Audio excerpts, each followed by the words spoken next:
Hello everyone, thanks for tuning in to KT Garage. This is episode 11 of the 1973 Dodge Challenger Hellcat swap build. In this episode, I'll be installing the trunk pan. As you can see, this looks beautiful by the time the job is completed. There's a whole lot of welding going on in this episode. Then I'll be removing the lid from the quarter panel. We'll give you guys an update on my little helper and his little sister. I hope you guys enjoy the video. First thing I'm going to do this morning is to try out the pan to see if it fit in the slot that I allocated for it. And then I'm probably going to have to do some trimming.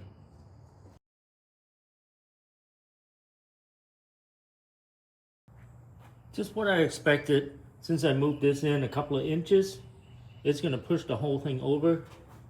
And you can see that it's overlap about 2.5 inches or so.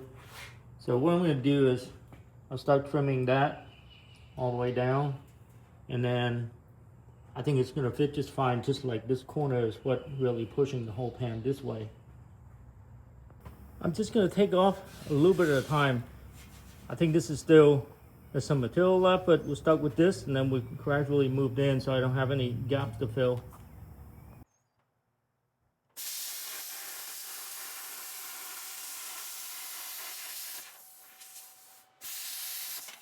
I got the trunk pan all prepped. I'll show you guys what I did. So first thing I did is I got under the car and I marked up locations of where the two channels are. And then I drilled holes that are in a little bit so it landed on the flange. So there's a bunch of holes. Now I'm gonna get it back to the car and start welding it in. What I'm gonna do is I'll focus on just one side of the pan at a time. So here you can see that I put in self-tapping screws. I put in like various locations, and then I just leave some open hole for me to tack weld it. And then when the welds are in, I'm gonna start taking the self-tapping screws out and then just weld on top of that, make them real strong. So when this side is done, there's gonna be a little bit of heat shrink and warpage. So I want to do this side first, and then we'll start to go this way, then down to this way, and then we'll completely weld it in. I'm starting from the left side first and weld into those holes, 3 drill holes that I drill into the pan. And you see that the self-tapping screws is still in there, so now I'm starting to remove it. I'm going to weld over the entire hole that's created by the self-tapping screws.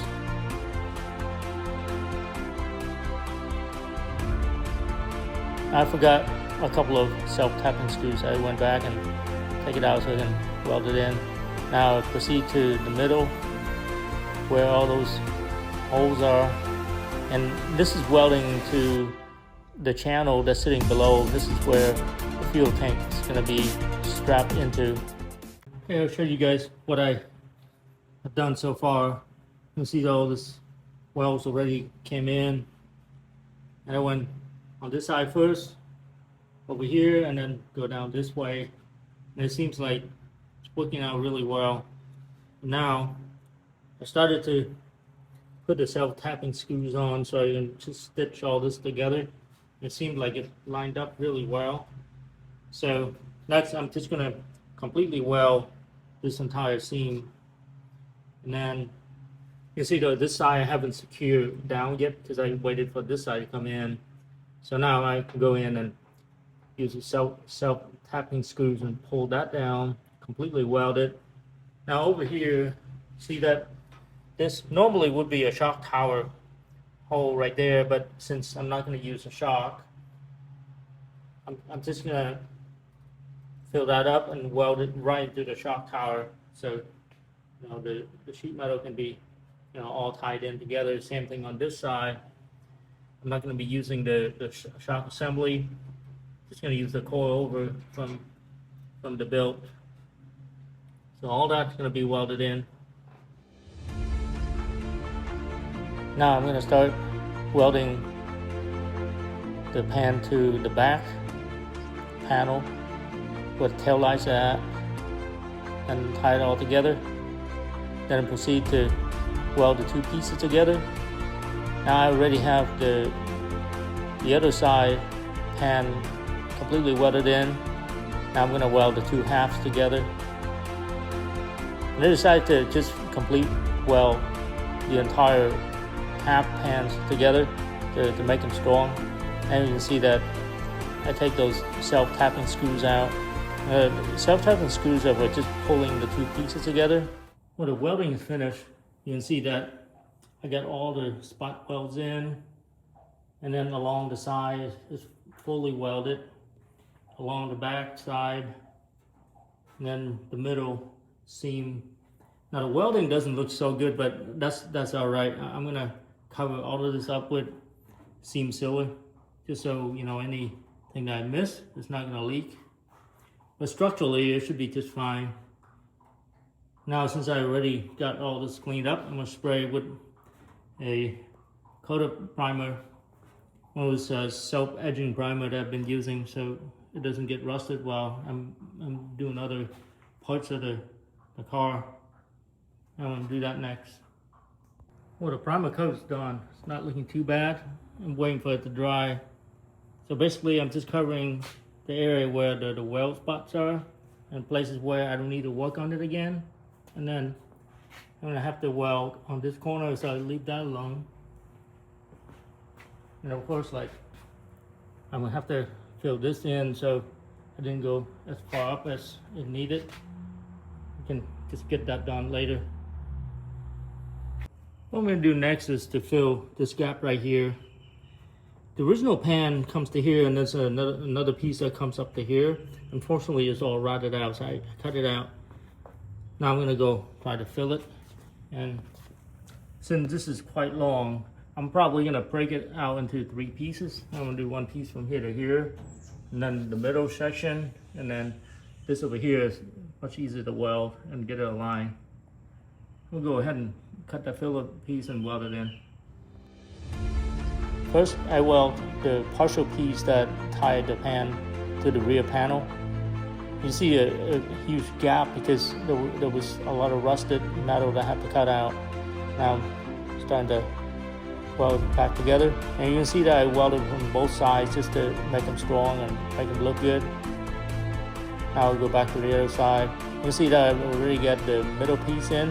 Now I'm working on the last piece on the driver side. Well, the whole section already been welded. You can see that all this already filled in.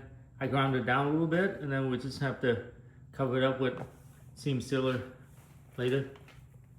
The inside also got grounded a little bit, and just gonna leave it like that for seam sealer. So now I'm gonna focus on this corner right here, try to get rid of all of this, so I can go ahead and take all this out, and then this middle panel right here is gonna have to go as well. I'm using the air chisel to remove all those sheet metals that's still attached to the rear end.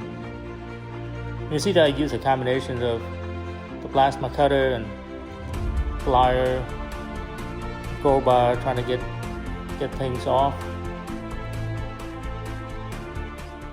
Now is the time to separate the quarter panel, what's remained of it, from this back panel. And you can see that I marked up all the places where I'm gonna have to drill out the spot welds. So we'll do that next. Then there's some spot weld down here too. So the objective is just trying to get this outer piece gone. So I'm gonna start cutting this off, and this whole thing gotta go. Now I start to drill out those spot welds. There's multiple spot welds everywhere. You can see it's extremely difficult to drill out those spot welds. Take a lot of force, and you gotta be real patient at it. After drilling those out, and use the air chisel to keep working at it, taking sheet metals apart just a little bit at a time. Now you can see that it's starting to come off. I just lightly tap with the screwdriver and just fatiguing it out. Now I'll proceed to the middle section. I think this panel is called the filler panel.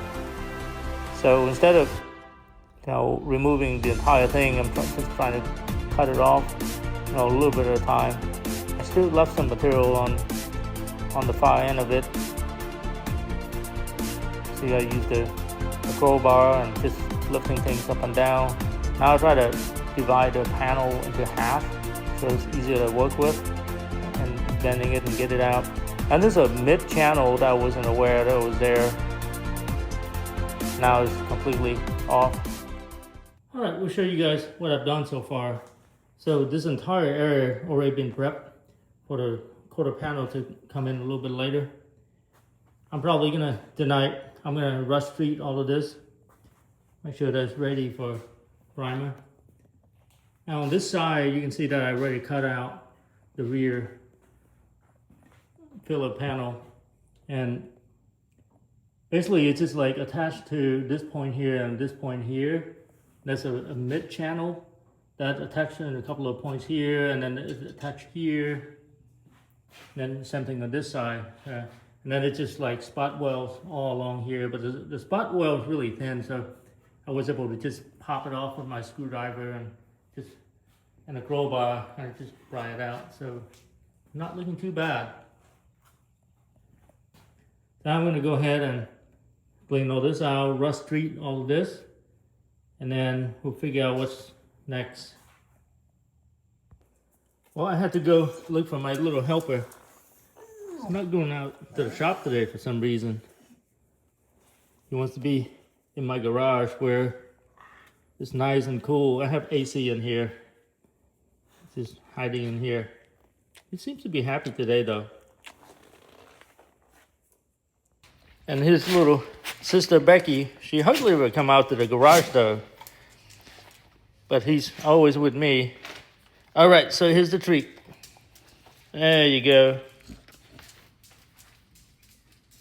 So while I'm in this area, I'm going to go ahead and install this inner piece that goes back here. It's going to go inside of the quarter panel when I put it in. So it's going to look something like that. So now it's all right to put this on before I put the other half of the inner fender in. Then that way I can tie it up to this end and get this whole area completed. I'm doing a complete weld pass. Now you see I use the flashlight quite a bit while I'm welding or doing plasma cutting.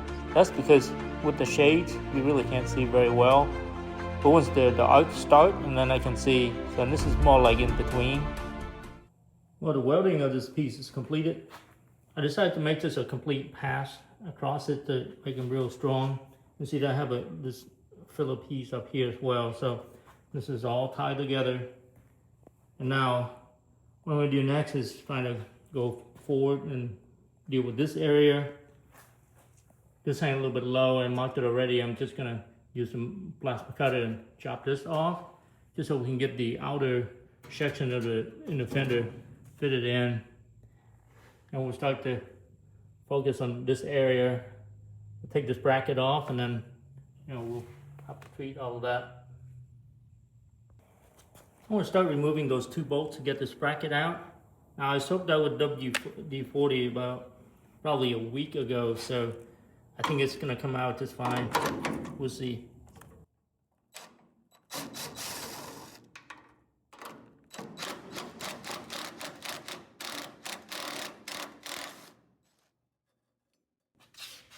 Very nice. It came out right away.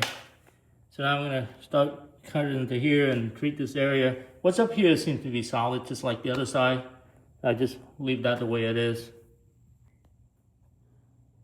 What I'm going to tackle next is trying to drill out this bout weld right here, because I just did a rough cut on the quarter panel, but since it's attached to this piece right here, I have to drill all these holes out. And I don't think I'm going to use a plasma cutter because I need to make a clean cut here just so I can weld the quarter panel, the new quarter panel in, mark all those locations. And then in here, there's a bracket that holds the window. So I'm going to try to separate this from the bracket since it's already been installed into the structure. So that's what I'm going to do differently from the other side. The other side, I just cut off the whole thing and it makes it harder. So this time we're gonna try to leave the inner bracket in and just cut this piece out. And then after that, I'm gonna have to deal with the lead down here, because back in the day, they used lead for body filling. So those are pretty nasty and they're toxic. So I'm gonna do that a little bit later on today. And what I need to do is just heat it up and let the lead melt into a collector and then properly dispose it. It takes way too long to drill out these spot welds, so I decided to just blow it out with a plasma cutter. You see the holes are going through. I just use the screwdriver to pry it out. It seems to work pretty well. You still gotta have these holes because I always can fill it up with welds. So that just cut a whole lot of time from me having to drill all the spot welds out. Now I'm starting to melt the lead. And in the old days, the lead is used as body filler. These are extremely toxic, guys, so you gotta handle it very carefully.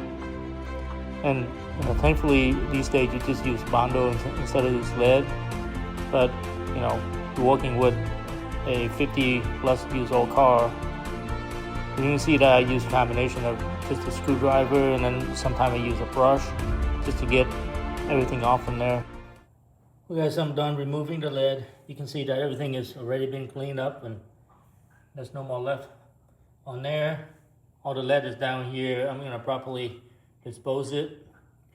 You can see the section up here, I already got it all cleaned up and ready for the quarter panel to be installed. You can see that this piece right here is the inner piece is kind of flimsy and it's extremely hard to remove the quarter panel from back here to free this piece, but I got it to work. It was spot well in like a couple of locations here, along here, and I have to use a plasma cutter to kind of cut a spot well here, another one here, but I made it work. I'm gonna plug this up, make sure it's structurally sound. So that's already done. I'm gonna go ahead and wrap up this episode. I felt like I got so much done. I'm very happy with the progress. Now for next weekend, I'm just gonna keep staying focused on the driver's side and see if I can get that other part of the inner fender installed, completely welded in, and then we'll patch up all the holes, rust holes on the inner structure. And after that, I think we were looking at getting the quarter panel installed, which is really nice. I don't think I can get it on all next weekend, but that's for the weekend after. I appreciate you guys tuning in to KT Garage. If you like the content, please like and subscribe. Thank you.